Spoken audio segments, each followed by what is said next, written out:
Hey guys, and today I want to talk about Pokemon Scarlet and Violet once again. Mostly because I happen to be really enjoying these games, and also the fact we're doing Scarlet and Violet mini-month.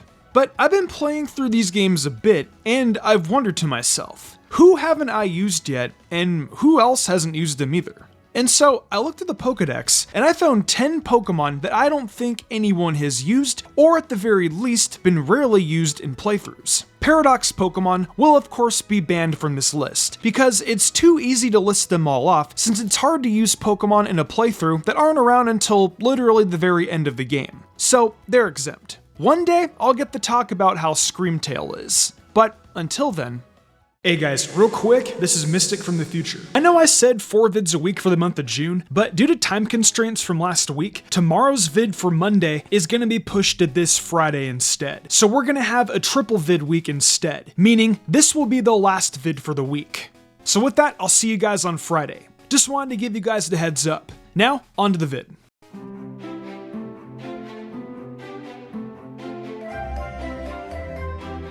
Hariyama is a pretty solid Pokemon all around. It's bulky, it hits pretty hard, and has access to Fake Out, Knock Off, and Bulk Up all by level up. And Drain Punch being a TM makes Hariyama a pretty good tanky Pokemon. The moment that you get your hands on the leftovers, which you can just buy in Coscarafa for 20,000, or you can just go to Medali and find it. I don't know exactly where, but you can pick it up there near some of the vendors. Sure, terastallizing outside of fighting requires the grind of hunting for crystals, but Terra fighting Drain Punch backed by leftovers is good anyways. Even if you haven't used it, it's very worth the team slot. So, did you know Seviper doesn't get Sucker Punch in Scarlet and Violet? As for why this is, I couldn't possibly tell you. Clearly, this wasn't a balance thing, as Chi and Pao has Sucker Punch, so they didn't care about that. No, they just wanted to give you even more reasons to choose Zangoose. I like Zangoose. You all know that. I even used it on my most recent Scarlet team. But what's the point of making these two rivals if it's gonna be so one-sided? Anyways, the reason why you probably haven't used Seviper is because it isn't Zangoose. It's slow, and Wooper is right there on the second round of the game to be your poison type. Now, with that said, I'd like to try to justify Seviper as a team slot, because I just want to spread positive vibes. Sure, it's slow and frail, but if you manage to somehow get your hands on a Seviper with Infiltrator, you can beat Aurora Veil, which Clavel uses in his fight right before you take on the leader of Team Star. Too much trying to justify it? Maybe. But it does have a niche in one fight, and that is better than nothing. It also gets a lot of random coverage for no reason, so that's nice.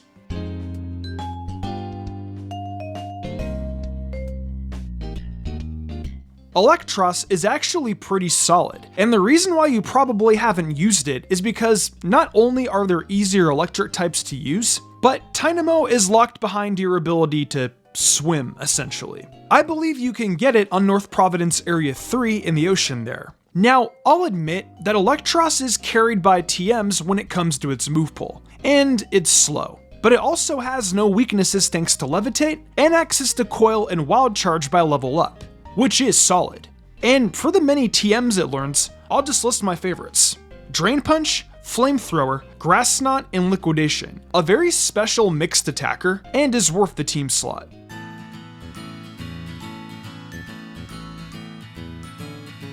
Haxorus is something I'd imagine would get glossed over in a Pokedex with Hydreigon, Dragapult, Dragonite, and the new Baxcalibur hogging all the attention. Yet, a Moldbreaker Haxorus has plenty going for it. It's got Dragon Dance for setup, Outrage for big damage, Iron Head for fairies and ice types, and then any fourth move you want. Close combat? Go for it. Earthquake? Not a problem. X-Scissor? I guess if you really need it, you could. Moldbreaker letting it ignore an opponent's active ability is pretty nice too. Rotom can't levitate over your earthquakes, and I think you ignore Filter? I'm unsure, and I'll need to double check that. But if it can ignore Wonder Guard and Levitate, surely it ignores Filter. Regardless, it has solid speed and a very big attack stat. Go hit buttons to your heart's content.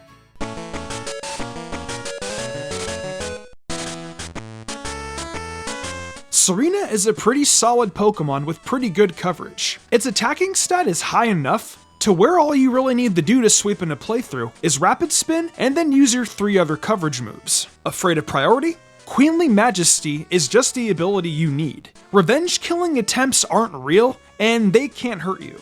Power Whip, High Jump Kick, and Play Rough are really good moves. Use them to your heart's content since it's going to be coming from a base 120 attack. The opposition won't know what hit it. And if you're worried about Grass's many weaknesses, U-Turn is an option to switch out.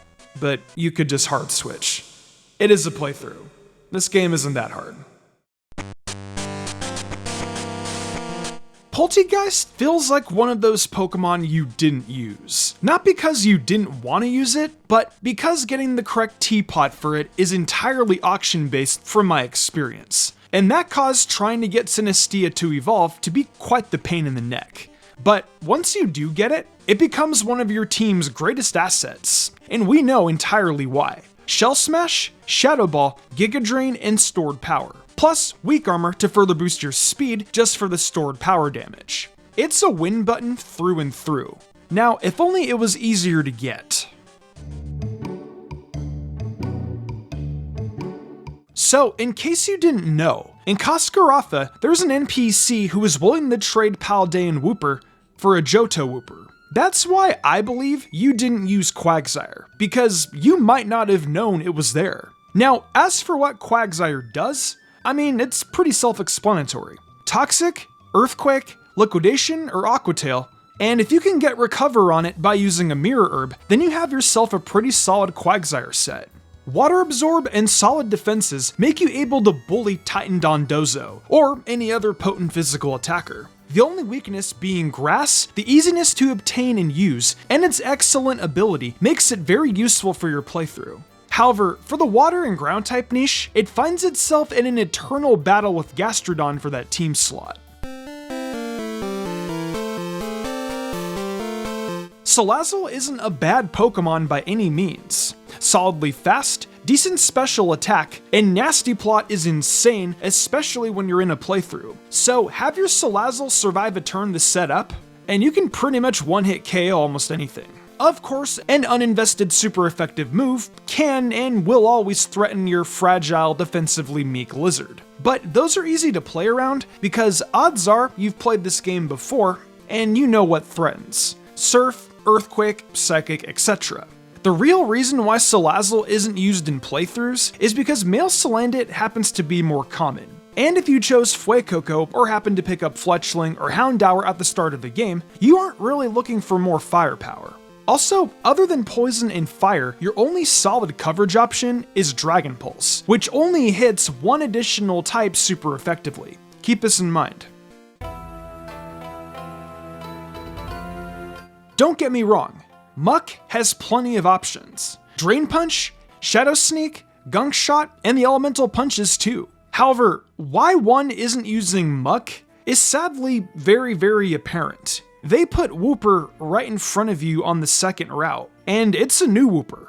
Everyone loves Wooper, and I do too. I remember being able to find it near Port Marinata and Levincia, and if you didn't pick up Wooper, then it can serve you well as a bulky and offensive poison type, especially if you manage to get Curse onto it. It's real sad that it lost Power-Up Punch and Knockoff though. At the very least, the Alolan version gets Knockoff. So feel free to transfer an Alolan Grimer from home and throw it on your playthrough team. I think both forms are worth using, but the Cantonian variant deserves some more love. Well, it's clear why nobody uses Vespaquin. Vivillon is in the game, and bug flying is notoriously not the best. The frequency of male Combi to female Combi doesn't help matters either. It's able to be obtained in South Province Area 2, last I checked. But until the female Combi that graced you with its presence evolves at level 21, it's dead weight. Right?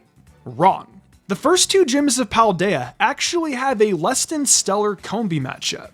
Gust is able to beat Bug and Grass types, and if your Combi hits level 21 and evolves into Vespaquin, you can have it remember Fell Stinger. What Fell Stinger does is that if it KOs an opponent, its attack rises by 3 stages. In theory, Vespaquin can sweep the grass gym by just hitting Fell Stinger and not thinking twice about it. It even outspeeds the Terra Grass Sudowoodo. So Fell Stinger would outright kill it if not for Sturdy, to which something else can revenge kill for you. Vespaquin did its job. But what about later in the game? Well, it's not the best versus Titan Cloth, Bombirdier, and Orthworm, nor does it want to mess with Mela. You do fairly well versus Giacomo, Titan Great Tusk if you play Scarlet, Bug Stab helps versus Tulip Psychic types, Flying Stab helps with Ares fighting types, and against Titan Dondozo, you can just use Toxic and Roost on it, which are actually, funny enough, obtainable by level up.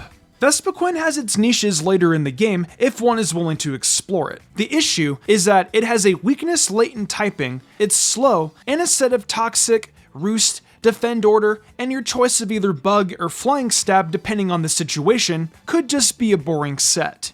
But who knows? Maybe it might be funny trying to win with Vespaquin. Stealth Rocks will never be used in a playthrough, so you can pretty much hold leftovers and bully the NPCs to your heart's content.